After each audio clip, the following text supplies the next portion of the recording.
Hello friends, I am Dr. Sunita, Assistant Professor, NPG Science College, Raipur, and in this video, we are going to discuss the Joule Thompson coefficient in an ideal gas.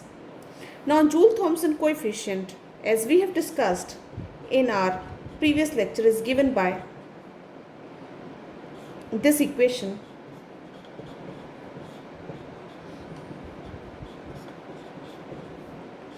We have already done this derivation.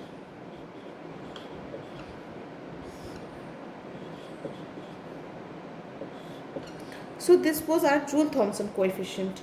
Okay. And mu Jt is the term used to denote the Joule Thompson coefficient. Now solving this equation, we have got the below equation. Just we have expanded these, open these brackets.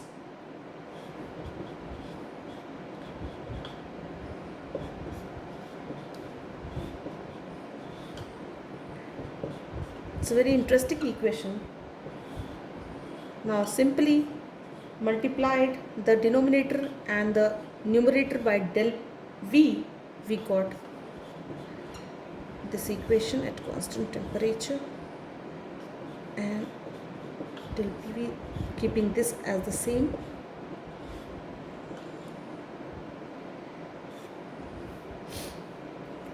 This is written as minus 1 by Cp del U del V del P at constant temperature plus del PV del P at constant temperature.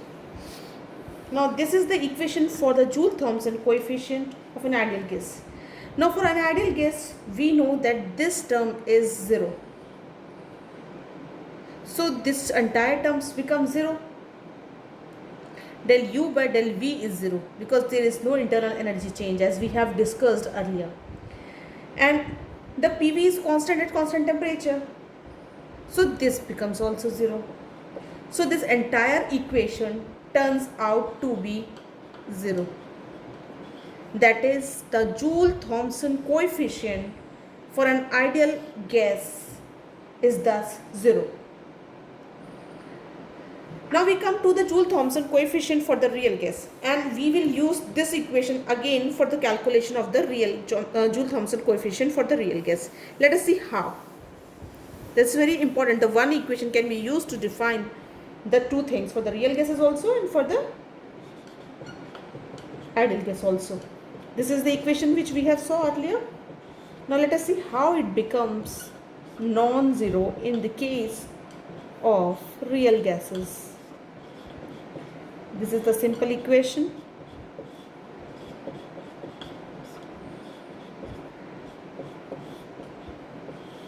Now we are considering the real gases.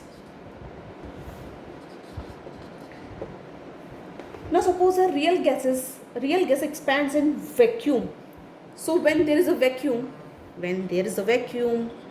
the external pressure is 0. That means gas is expanding against nothing, so no work is done.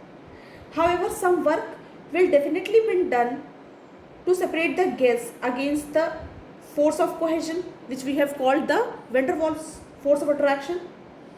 Now in other words, potential energy of the gas increase. Now since no heat is gained or lost from the system, the kinetic energy decreased by an equivalent amount, and there would be a fall of temperature. But in the present case, the temperature is also constant. Adiabatic condition, no change in the temperature. Hence the kinetic energy remains the same. Thus during isothermal expansion of a real gas, there is net increase in the energy of the gas. Hence del U by del V is a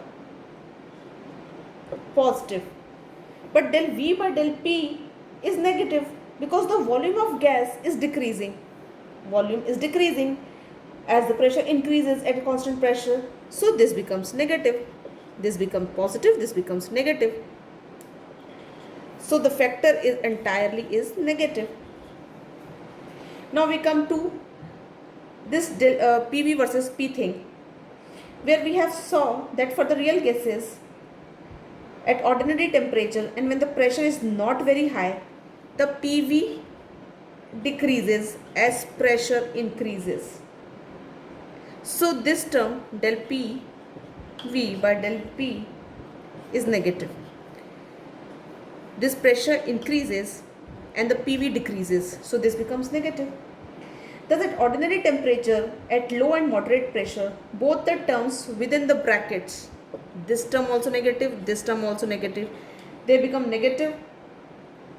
Since heat capacity is always positive, it follows that Joule Thompson coefficient del mu Jt is positive for the real gases at ordinary temperatures at low and moderate pressures, because both are negative, negative become positive, so this entire terms become positive.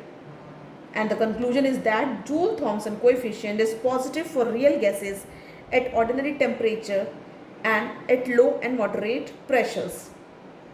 Thus if P is negative, there is a fall in pressure, and delta T is negative, there is a fall in temperature.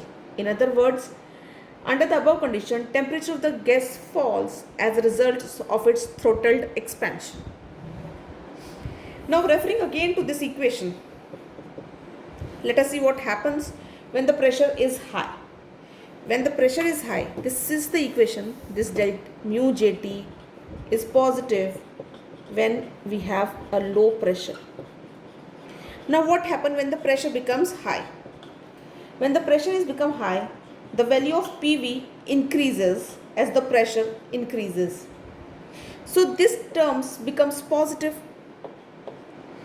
Del P V del P, this becomes positive, and this factor will remain constant as in the previous case. Thus of the two factors within the brackets, one is negative and the one is positive, and its magnitude increases with increase in pressure. Hence, as the pressure increases, the magnitude of the Joule Thompson coefficient goes on decreasing, becomes zero, where the two opposing forces balances each other. This is negative and this is positive in case where the pressure is high. When these two opposing forces becomes equal, Joule Thompson coefficient becomes zero.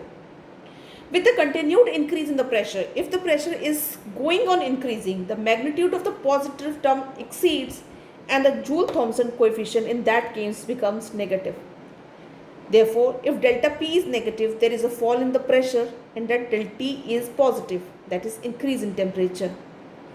Therefore, under such conditions, the throttled expansion of the real gas is evidently accompanied by increase in temperature. So this was the difference between the two, ideal gas, the real gas. We have the two cases for the real gas when the pressure is low and when the pressure is high.